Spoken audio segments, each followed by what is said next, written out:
The title of my project is Work in Progress, a Nietzschean interpretation of autobiography, and that's meant to be a joke. My research question asks how Nietzsche can be used to put notions of truth and autobiography into question. I approach this in three ways.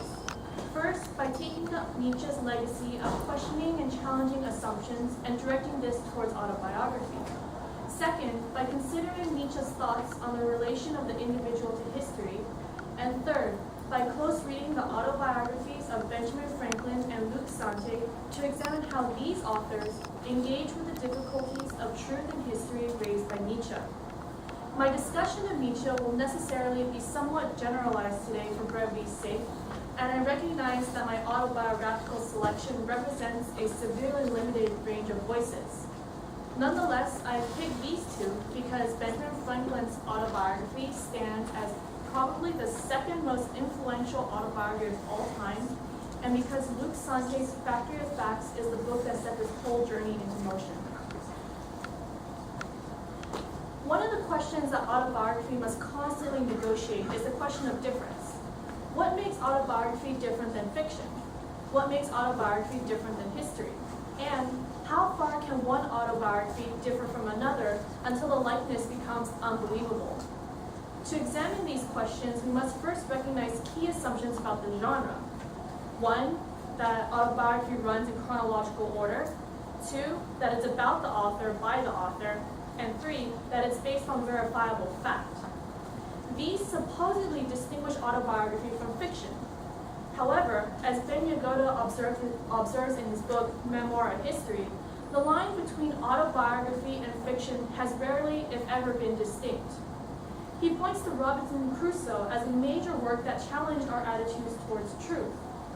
At the turn of the 17th century, before books became widely circulated and before people began writing for profit, truth was of a general quality. It wouldn't have occurred to anyone that every detail happened precisely as described. However, Robinson Crusoe came and shook everything up. While some readers realized that Crusoe was fiction, others believed it to be true. But Defoe wasn't trying to deceive anyone. He merely recognized, and was one of the first authors to exploit, the fact that human beings respond powerfully to narratives that are, or make credible claims to be, true. All writers followed his lead in writing fictional books in autobiographical form, and by this point, readers understood that the people and events in novels were fictional. In a stunning reversal, readers today often understand works of fiction, such as Scott Fitzgerald's This Side of Paradise and Sylvia Plath's The Bell Jar, as being true. The confusion between autobiography and fiction probably arises because when it comes to autobiography, we're thinking of life in terms of a story, beginning, middle, and end. And unintentionally, we probably tend to think that autobiographies must also operate like stories. This is reinforced by the fact that autobiography and fiction share many of the same rhetorical techniques, both being written narratives, and therefore cannot be clearly differentiated through a point-by-point categorization of the literary techniques that each uses. However, instinct tells us that there is a difference between fiction and autobiography, and I believe that this difference dwells in autobiography's foundations as a historical document. But what does it mean to be historical? Autobiography starts with, as Gustor says, entrance into the perilous domain of history. The man who takes the trouble to tell of himself knows that the present differs from the past, and that it will not be repeated in the future. He's become more aware of differences than of similarities. Given constant change, given the uncertainty of events and of men, he believes it a useful and valuable thing to fix his own image so that he can be certain it will not disappear like all things in this world. Gustorf continues to write that the original sin of autobiography is the first one of logical coherence and rationalization. Autobiography is condemned to substitute endlessly the completely formed for that which is in the process of being formed. The autobiographer, who has the advantage of hindsight, often depicts life as clearer and simpler than it really was and calls that true. Gustorf references Bergson's criticism of classical theories of volition and free will for constructing a mode of conduct after the fact, and then imagining that at decisive moments, there existed clear choice among various possibilities, whereas in fact, actual freedom proceeds on its own impetus and there is ordinarily no choice at all. And Gustorf asserts that this paradox weighs autobiography with the burden of insecurity. Fiction doesn't carry this burden of insecurity, but even if Bergson's critique of free will and volition is true, it does not diminish the necessity of this self-deception. Life requires forgetting as much as it does remembering in order for humans to continue acting. As Nietzsche writes, the unhistorical and the historical are equally necessary for the health of an individual, a people, and a culture. Where Gustorf argues that man distorts life through historicizing it and thereby sins, Nietzsche, on the other hand, argues that history is the mark of humanity. Man says, "I remember," and envies the animal which immediately forgets and sees each moment really die, sink back into deep night, extinguished forever. In this way, the animal lives unhistorically, for it goes into the present like a number without leaving a curious fraction. It does not know how to dissimulate, hides nothing, appears at every moment fully as what it is, and so cannot help but be honest. Man, on the other hand, resists the great and ever greater weight of the past. This oppresses him and bends him sideways. The challenge to the autobiographer, in a Nietzschean sense, is how not to be dragged down by the chains of the past. He writes in his second untimely meditation on the advantage and disadvantage of history for life that we require history for life in action, not for the smug avoiding of life in action, or even to whitewash a selfish life and cowardly bad acts. Only so far as history serves life will we serve it. Benjamin Franklin and Luc Sante provide two very different examples of how history might serve life, and also demonstrate different uses of the unhistorical.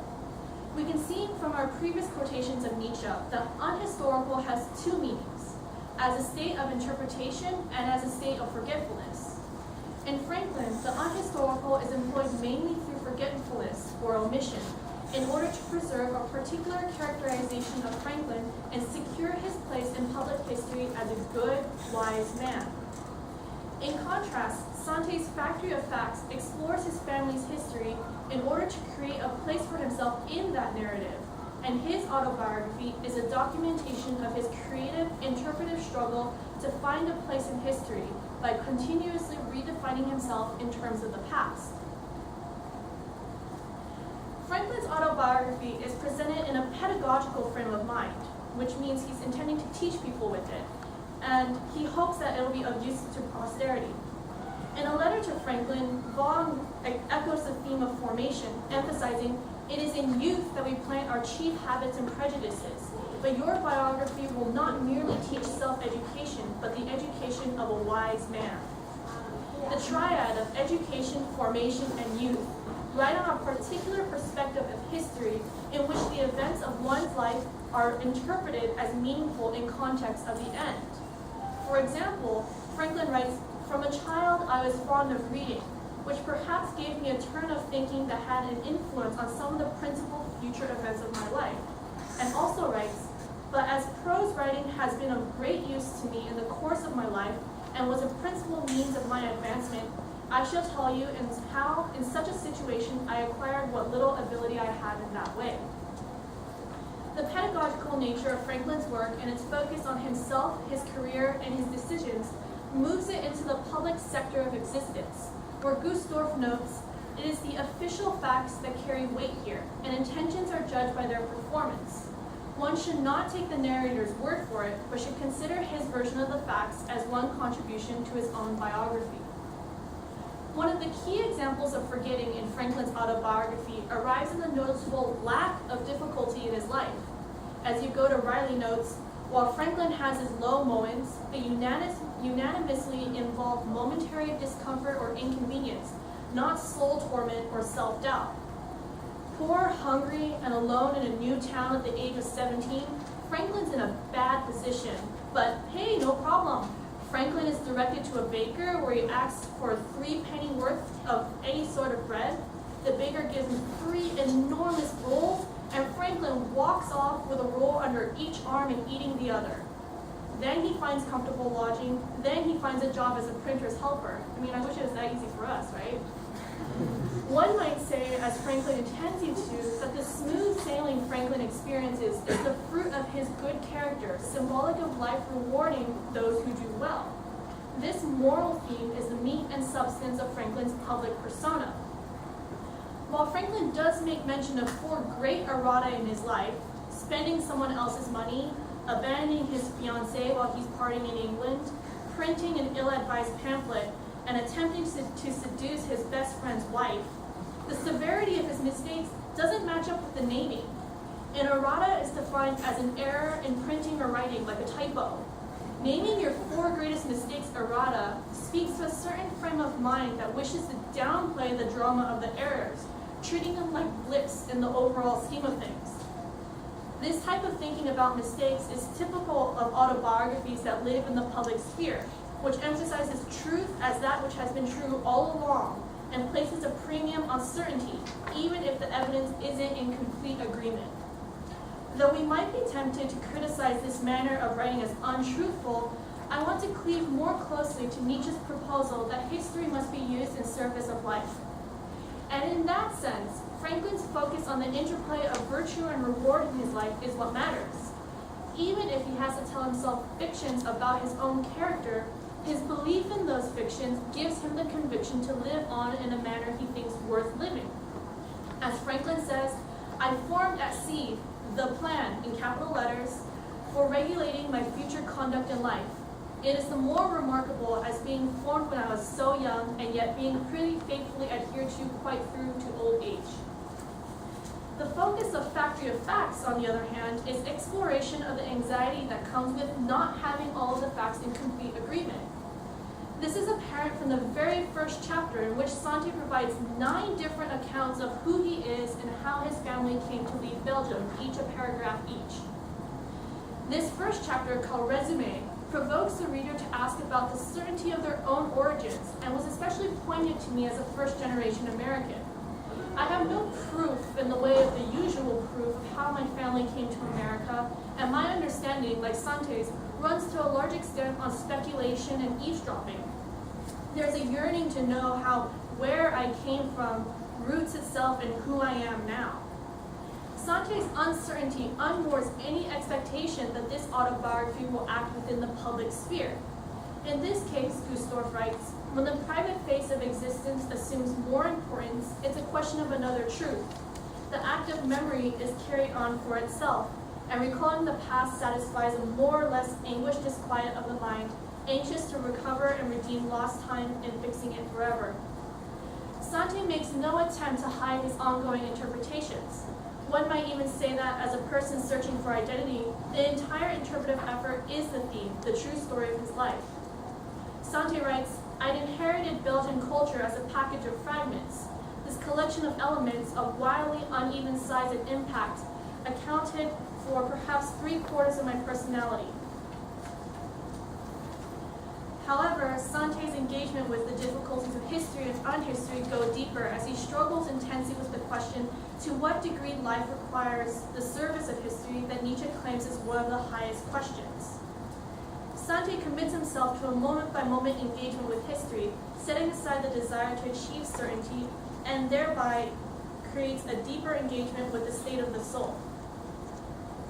Thereby, through the examples of Franklin and Sante, we see that the process of rationalization is far from being autobiography's original sin.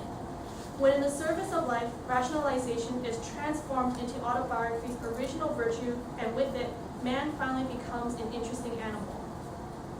Thank you.